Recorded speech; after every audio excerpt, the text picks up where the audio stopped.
Marc Engel, c'est à nous. Nous avons la chance d'avoir parmi nous aujourd'hui un des vice-présidents en exercice du Parlement européen, Marc Engel, que j'invite donc à nous rejoindre.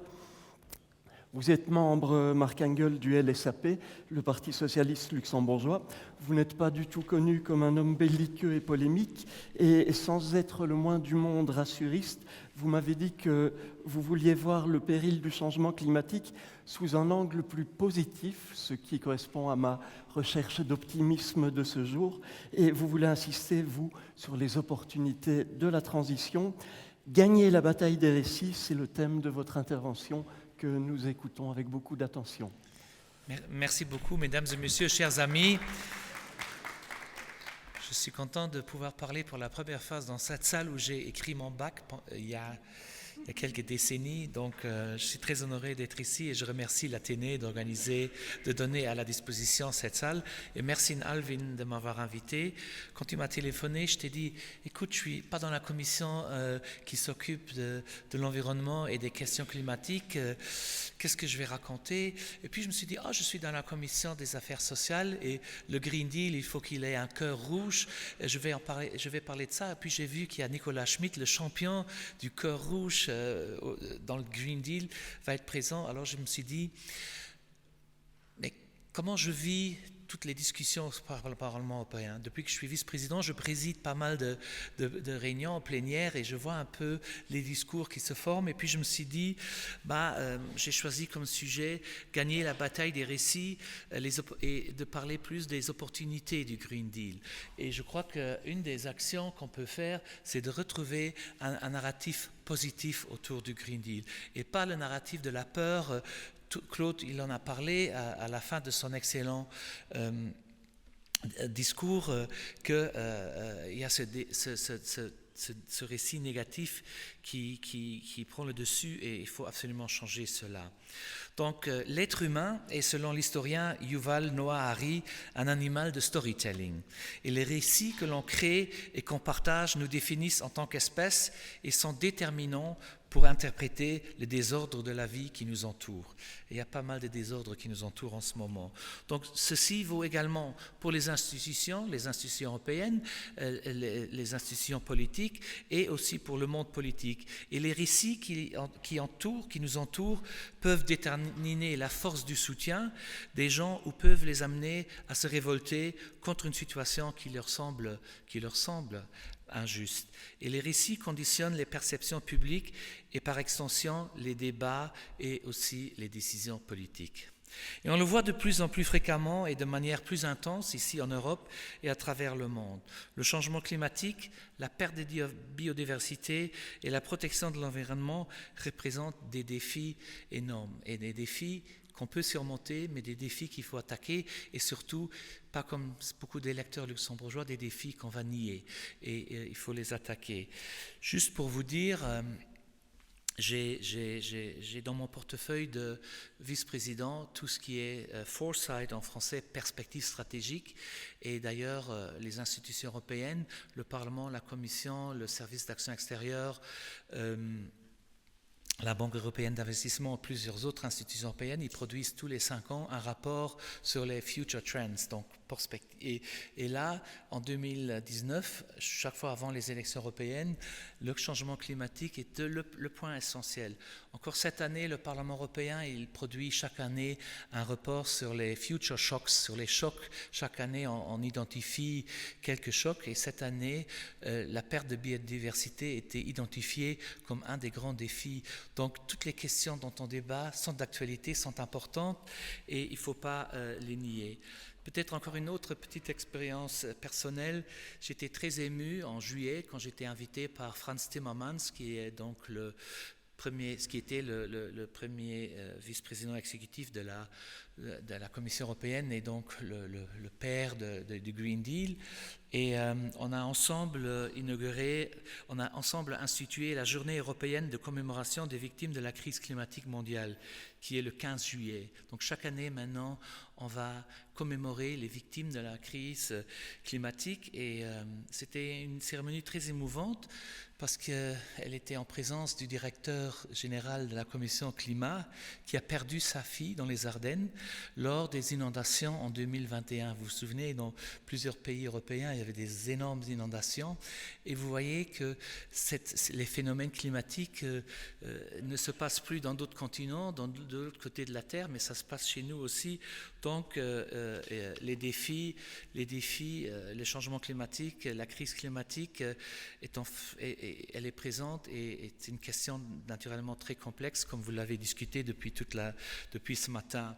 Et en effet, je me demande si les gens se rendent compte que c'est un danger existentiel quand même, et avec des interactions et causes et effets à court, à moyen et à long terme. Et nous disposons, et elles ont été citées, et tout le monde les connaît, des études scientifiques très complexes qui nous présentent les faits et les solutions consistent, et on l'a entendu ce matin aussi, en action individuelle et action collective. Donc il y a le côté individuel et le côté collectif qui, ce matin, on en a entendu parler aussi. Nous avons donc tous besoin de récits pour donner du sens à ce phénomène qui est le changement climatique, pour encadrer notre action et pour connaître notre rôle personnel et relatif. Et comme j'ai dit, les rapports scientifiques ils sont clairs, les constats sont faits, mais ces faits ne prennent toute leur importance qu'au moment lorsqu'ils sont intégrés dans un récit ou dans une histoire. À titre d'exemple, je veux citer 2 exemples. Le mouvement des Fridays for Future, le mouvement des jeunes qui se sont inspirés de l'excellent récit de Greta Thunberg, a permis de mettre le sujet du changement climatique sur l'agenda politique. En revanche, l'introduction d'une taxe sur le carburant par Emmanuel Macron a sollicité une réaction très forte d'une part de la population française en forme du mouvement des Gilets jaunes. Donc cet épisode montre que l'appui de la population est crucial dans la mise en œuvre de la politique de lutte contre le changement climatique. Et de plus, la transition verte dépend d'un changement tant au niveau sociétal, comme je l'ai dit tout à l'heure, qu'individuel, pour faire la transition vers un mode de vie plus durable. Chers tous, la bataille des récits se fait naturellement à plusieurs niveaux. Il y aura maintenant à Dubaï une bataille de récits sur le niveau mondial lors de la COP.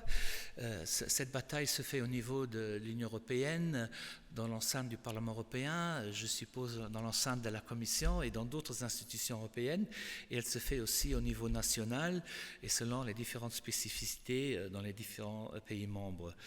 Et de plus, les réseaux sociaux sont devenus une sorte de nouvelle place publique où les gens discutent souvent de manière plus féroce. Nous venons de l'entendre aussi par Claude Turmes. Donc une grande majorité de la population, je crois, est d'accord que nous devons agir. Les objectifs de l'accord de Paris et les objectifs de l'Union européenne sur la neutralité climatique en 2050 et la réduction de 55% d'émissions de gaz à effet de serre en 2030 sont en fait généralement acceptés, même si certains les remettent en cause. Nous avions un énorme exercice démocratique en Europe, la conférence sur le futur de l'Europe, sur l'avenir de l'Europe. Pendant 2 ans, nous avons discuté avec 900 citoyennes et citoyens qui ont été choisis au hasard des 27 pays membres, qui se sont rencontrés pendant une année, une fois par mois, dans différentes capitales européennes. Ils ont formulé des recommandations. Puis la 2e année, ils ont rencontré une centaine de députés européens, une centaine de députés de parlements nationaux, des représentants de la société civile, de la Commission, du Conseil et des partenaires sociaux. Et ces recommandations initiales ont été retravaillées et on a eu après un paquet de 49 recommandations, et je dois dire, le souci, les questions les plus évoquées, c'était 2 sujets qui dominaient toutes ces discussions, c'était le changement climatique, les défis du changement climatique et les inégalités sociales.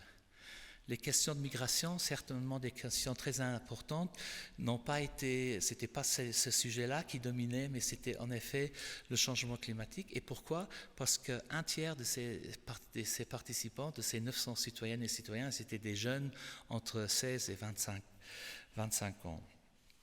Donc, le sujet, je l'ai vécu moi-même, le changement climatique est un des sujets prioritaires pour les Européens. Et plusieurs recommandations, ils ont donc aussi élaboré plusieurs recommandations que la Commission est en train de mettre en œuvre. Mais quand on parle de la mise en œuvre, il y a des différences sur les méthodes et les moyens pour atteindre tous ces objectifs qui ont été formulés par les citoyens et les citoyennes, mais aussi déjà dans le programme très ambitieux de la Commission européenne. Et à tous ces niveaux, on retrouve certains récits par différents acteurs concernant la transition verte, et je vais vous en citer quelques-uns. Il y a le récit de l'urgence climatique qui met en exergue notamment les problèmes, les coûts et les impacts du changement climatique. Il y a le récit d'un optimisme technologique suggérant que les progrès technologiques, tout le progrès et la science pourra résoudre la question. Il y a un récit où on met l'accent sur la justice sociale et générationnelle. Il y a le récit de l'évocation d'un modèle de croissance qui n'est pas généré au détriment de la nature, voire d'un modèle de post-croissance, on en a parlé ce matin. Il y a le récit des débats sur l'importance de l'action individuelle et la réforme du système capitaliste actuel, et celui du volontarisme et opposant d'une soi-disant politique d'interdiction. Et puis de l'autre côté, il y a quand même des récits beaucoup plus critiques et violents. Il y a bien entendu le récit des opportunistes politiques, on en a entendu parler aussi tout à l'heure, et il y a le récit de certaines lobbies, comme on l'a également soulevé, qui tentent de préserver leurs propres intérêts, parfois en présentant leurs propres études et leurs propres récits. Et puis il y a les climato-sceptiques qui remettent en cause l'origine humaine du changement climatique et ils dénoncent les scientifiques comme idéologues. Et là, il y a plein de parallèles. M. Turmes a évoqué les Russes, Poutine qui veut nous diviser et souvent on parle d'idéologie, et je vois ça aussi dans d'autres domaines. Moi, je travaille beaucoup pour l'Union de l'égalité, égalité des genres, et on est aussi traité d'idéologues, et on n'est pas des idéologues, on est des défenseurs des droits humains, et ce jeu, il est très bien fait par tous ces gens-là. Et puis, à côté des climato-sceptiques, il y a aussi les complotistes qui pensent que la crise environnementale serait une invention ou au moins un prétexte des soi-disant élites. Voilà, Madame Meloni qui roule en petite Fiat, ce serait un prétexte des soi-disant élites pour mettre en œuvre des agendas cachés, et ils parlent même qu'on est en train d'instituer une dictature climatique. Donc tous ces différents récits entrent en collision et se rivalisent bien sûr sur la place publique et surtout sur les réseaux sociaux. Et tu l'as dit, Claude, aussi avec les réseaux sociaux, une collègue allemande vient de me dire que le parti AfD a plus de followers ou de suiveurs que le SPD, les Verts et le FDP, donc les trois partis de la coalition. Le AfD a plus de followers, et c'est ça qui est inquiétant. Nous, on est en train de coller des affiches. Eux, ils sont déjà très actifs sur les réseaux sociaux, et bien entendu, Claude l'a dit, soutenus par Poutine. Donc aujourd'hui, la bataille entre le fait et la fiction n'est pas menée de manière juste, et ce n'est pas nécessairement la vérité qui prime, mais ceux qui sont à même au mieux à raconter et simplifier le sujet. Et en plus, il y a l'émotion qui joue également un rôle très important. Donc la montée des réseaux sociaux et la désinformation y jouent un rôle non négligeable. Et je crois que les efforts qu'on a faits en Europe avec le DSA, le Digital Single Act, et le DMA, le Digital Markets Act, où on veut un peu contrôler les grands gatekeepers américains, que cela va porter ses fruits. J'espère tout au moins, sinon on doit revoir ces législations parce que on ne peut pas continuer à être peut-être esclave ou être victime de cette désinformation.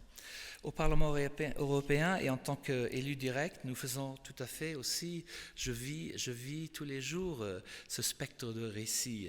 Et c'est à nous de façonner maintenant un récit pertinent qui peut convaincre les gens à soutenir nos politiques environnementales, à faire certains sacrifices et à modifier leur mode de vie et les habitudes individuelles pour le bien collectif. En effet, il peut être difficile de transmettre aux gens qu'ils doivent changer leurs habitudes au nom d'un phénomène qui, pour beaucoup, reste quand même encore un phénomène plutôt abstrait ou plutôt lointain. Et au cours des derniers mois, les discussions sur les transitions vertes et les Green Deal ont vraiment durci au sein du Parlement. Et on vit un certain backtrack, comme on dit en anglais, des gens qui étaient en faveur, qui ont voté il y a 2 ans des lois sans problème pour protéger l'environnement ou combattre le climat, tout à coup, parce qu'ils ont peur de l'avancée de l'extrême droite, s'alignent vers ces politiques-là, et c'est un spectacle assez triste. Donc de plus en plus de groupes politiques prétendent qu'on avance trop vite, ça c'est l'argument, que les règles pèseront trop lourdement sur les gens et sur les entreprises, ou qu'elles remettront en cause notre sécurité alimentaire. Ça c'est maintenant le nouveau dada, la sécurité alimentaire. Tout à coup, quand on veut imposer, quand on parle sur la politique agricole ou quand on parle des engrais, tout à coup c'est la sécurité alimentaire qui est quand même très importante. Je ne veux pas dire que ce n'est pas important d'en parler, mais c'est devenu un grand sujet. Et on voit que beaucoup maintenant aimeraient revenir en arrière sur des sujets sur lesquels on avait déjà trouvé un accord auparavant. Déjà cette semaine à Strasbourg, la séance dernière, il y avait un grand groupe politique, le PPE, pour ne pas le citer. Il a tenté de rejeter des critères de la Commission pour mettre en œuvre une loi sur les normes d'information en matière de durabilité. C'était une initiative qui avait une grande majorité de ce groupe. Il y avait même des rapporteurs de ce groupe qui ont défendu ça. C'était des dossiers qui sont passés en commission sans problème, ils sont passés en plénière sans problème. Et maintenant, quand il s'agit de la mise en œuvre, tout à coup, on avait peur que cela ne passerait pas. La même chose, c'était avec la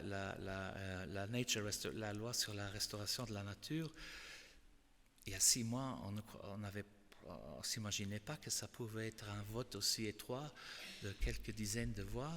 On devait se battre pour avoir un résultat positif, et c'est tout à fait un phénomène nouveau. Je vais un peu raccourcir ce que je voulais dire. Donc, j'ai aussi vécu cette semaine des discussions, j'ai présidé la séance, il y avait des discussions sur l'agriculture, et on essaye vraiment aussi maintenant de diviser les agriculteurs. Il y a l'extrême droite et même aussi la droite maintenant qui disent que eux ils sont les partis qui protègent l'agriculteur. Les agriculteurs ont fait peur aux agriculteurs, on veut les diviser, et c'est aussi très triste à voir cela au lieu de revenir à un discours positif et d'inciter de plus en plus de jeunes à changer le modèle d'agriculture, à changer les modèles de financement, et d'avoir des discussions dans ce sens-là, plutôt que de diviser et de travailler avec les arguments de la peur. Donc je crois que c'est très important de démontrer que la transition verte est également une opportunité, une économie verte, une économie circulaire. Nous le savons, et je n'ai pas besoin de vous convaincre, elle présente énormément d'opportunités économiques aussi. Et l'emploi dans les secteurs de biens et de services environnementaux, ce secteur-là, ils ont connu une croissance plus poussée que la croissance du taux d'emploi en général. Donc ce secteur a créé énormément d'emplois, et je suis aussi un grand fan d'un syndicat européen, d'un groupement de syndicats qui s'appelle Industrial All. C'est donc un syndicat qui regroupe les travailleurs dans l'industrie, et eux ils ont reconnu qu'ils ne font pas peur. Ils ont reconnu que la transition écologique, la transition verte et aussi la transition digitale, elle nous donne des chances, elle donne des chances, et ils développent des récits. Ils sont en train d'aller dans les pays, de travailler avec leurs délégués syndicaux pour contrer ce discours de la peur qui est fait par d'autres qui viennent et qui veulent faire peur aux gens. Qui disent on va fermer vos entreprises demain, regardez ce qu'ils font, tous ces ayatollahs verts et tous ces fous, cette dictature climatique dans laquelle on nous trouve. Donc je suis très content et je suis fan, et si vous avez la chance, regardez un peu leur site internet. ils font un travail, énorme et je crois que c'est dans cette direction-là qu'il faut aller de nouveau, pousser ce narratif qui est toujours souvent trop négatif vers un narratif positif et vraiment énumérer les chances et on peut le démontrer avec des chiffres. Claude l'a fait, les chiffres sont là, mais il faut plus avoir peur de ceux qui font peur et il faut les contrer. C'est pas seulement dans ce domaine du climat. Moi, comme je vous ai dit, je travaille sur plein d'autres dossiers où je vois aussi cette influence de l'extrême droite qui veut diviser, qui veut faire peur et là, pour ça, il faut changer de discours. Je vais m'arrêter ici. Je crois que je préfère répondre à des questions ou réagir à des remarques. Et puis, je me réjouis, bien entendu, après d'entendre Nicolas Schmitt, parce que ce qui est important, et aussi pour avoir, j'ai dit qu'il faut, et ce n'est pas seulement le récit, mais c'est aussi des actions qui sont importantes. Et pour avoir une transition juste, il faut que ce Green Deal ait un cœur rouge. Et le commissaire aux affaires sociales, il est très actif. Et la Commission européenne, je crois qu'elle a aussi reconnu que la dimension sociale en Europe, elle est très importante aussi, surtout aussi pour protéger notre démocratie, parce qu'il y a des études qui démontrent aussi que tous ceux qui ont des jobs vulnérables, des professions vulnérables, sont plus tentés à voter l'extrême droite. Et je vous dis aussi encore, ce qui me choque aussi, quand je vois l'extrême droite, quand je préside et que j'écoute tous ces discours, et je me dis, mais comment est-ce possible quand dans les pays membres, les gens croient que les partis d'extrême droite s'occupent de leurs problèmes quotidiens et qu'ils s'occupent de leur travail, s'occupent de leurs soucis. Et quand ils votent au Parlement européen, ils votent toujours avec l'industrie, ils votent toujours avec le fric, ils votent jamais pour les droits des travailleurs, ils votent jamais pour des mesures sociales, pour plus de démocratie dans les entreprises, etc. Et c'est ça qui est quand même grave et il faut dénoncer cela et il faut qu'on lève la voix et qu'on se batte et on a encore 7 mois et je suis quand même optimiste. J'ai vu en Espagne, on a pu couper en deux le mouvement de l'extrême droite et en Pologne aussi, donc espérons que cela fasse école et que nous aurons une Commission européenne après 2024 et un Parlement européen qui continue sur la voie du Green Deal, qui continue à renforcer l'Europe sociale, l'Europe de l'égalité, etc., parce qu'on ne veut pas faire marche arrière. Et surtout, il ne faut pas faire plaisir à M. Poutine. Merci beaucoup. Merci.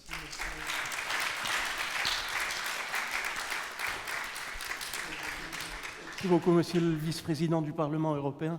Ce revirement du PPE que vous avez évoqué sur plusieurs gros dossiers, vous l'avez vécu de l'intérieur, et vos collègues luxembourgeois s'y sont associés d'ailleurs, alors que des membres d'autres pays ne l'avaient pas fait. Vous l'attribuez à quoi? C'est dire si on n'est pas un peu, si on ne freine pas un peu, c'est l'extrême droite qui va prendre le pouvoir. C'est quoi le fin fond de l'histoire? C'est difficile à savoir. Maintenant, pour la loi sur la restauration de la nature, je sais que Manfred Weber a fait pression énorme dans son groupe. Il a fait peur aux gens. Tu n'auras pas de dossier si tu ne votes pas pour. Il y a une énorme pression qui a été faite. Ça m'a été reporté par certains amis de ce parti-là. Donc ça a joué un rôle aussi. Mais ils sont en train, dans tous les dossiers maintenant, de courir derrière l'extrême droite, ce qui est pas une bonne idée, parce qu'à mon avis, après, les gens votent quand même l'original et ils vont pas voter un pseudo. Et on l'a vu en France, où le centre-droit n'existe pratiquement plus.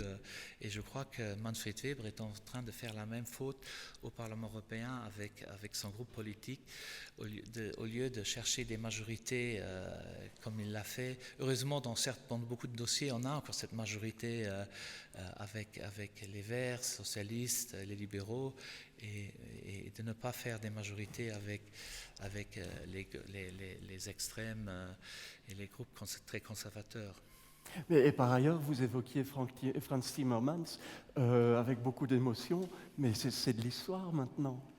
Oui, c'est de l'histoire et je suis très triste qu'il a été remplacé par un commissaire qui est issu d'un parti dont les membres n'ont pas voté pour, par exemple, la loi sur la restauration de la nature, mais donnant une chance à ce nouveau commissaire. Oui, je regrette Frans Timmermans, mais j'espère que c'est intéressant ce qui se passe aux Pays-Bas, cette union entre le Parti des travailleurs, donc le Parti socialiste et le Parti des Verts, espérant que ça va porter des fruits, mais bon. Tout est question de siège en politique. Une question du public. Oui, bonjour monsieur. Vous avez parlé de l'agriculture tout à l'heure.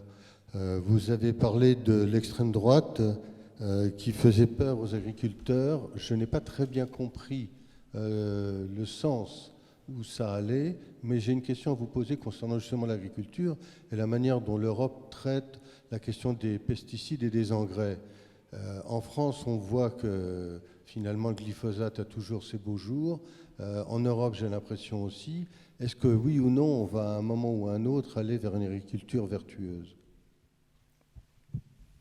L'acoustique n'est pas très bonne, mais je crois que j'ai quand même compris votre question. La question des engrais, on est en train de travailler sur un dossier pour pouvoir limiter de 50% l'utilisation des engrais d'ici 2030. C'est un dossier, mais je vois que ce dossier est en train... Il y a des personnes qui poussent le frein, qui freinent, qui ne veulent pas que ça avance, les négociations, mais je crois que c'est un dossier qui doit, comme j'espère qu'avant la fin de la législature, qu'on pourra encore clôturer ce dossier-là, parce qu'il me semble quand même aussi très important. Et là aussi, il y a des études qu'on peut, et au Luxembourg, on a des exemples où des paysans peuvent utiliser d'autres méthodes et quand même avoir des bons résultats. Mais maintenant, le principal argument contre cette législation est la sécurité alimentaire. Une question Internet rapide. Allô ? Oui, voilà, merci. Donc on a une question d'une internaute parisienne concernant le point de rupture de 2 à 2,5 degrés à 2 degrés. Si on ne le dépasse pas, on aura quelques millions de déplacés, et si on le déplace, ce sera quelques centaines de millions de déplacés climatiques. Alors la question de l'internaute parisienne, c'est de savoir, est-ce que le Parlement européen travaille à la définition d'un statut de réfugié climatique, quelque chose qui viendrait compléter le statut de réfugié actuel? C'est une question très intéressante. Lors de la conférence sur l'avenir de l'Europe, moi j'ai fait partie du groupe de travail migration, et c'était d'ailleurs une des propositions des citoyennes et des citoyens, mais alors après ils ont voté contre cette proposition-là. Ça m'a rendu triste. C'était une des propositions qui n'a pas été retenue par les citoyens et les citoyennes, et je le regrette, mais là aussi, c'est un dossier, il faut en parler parce que c'est une réalité. On va avoir des réfugiés climatiques. Déjà, on en a déjà d'ailleurs, ça existe déjà. Et moi, personnellement, je crois que le droit international ne doit pas se cacher de cette discussion d'éventuellement changer de voir que ce motif soit un motif pour avoir le statut de réfugié. Personnellement, je crois qu'il faut entamer cette discussion, mais malheureusement en ce moment, elle n'est pas pas à l'ordre du jour. Mais la société civile est très active. J'ai assisté à des débats où cela est beaucoup discuté, et j'espère que certains partis politiques européens, lors des élections européennes, vont introduire ça dans leur programme, et puis on verra ce qui en sortira après. Mais c'est une question qu'on ne peut pas repousser d'année en année. Merci beaucoup, Marc Engel. Merci.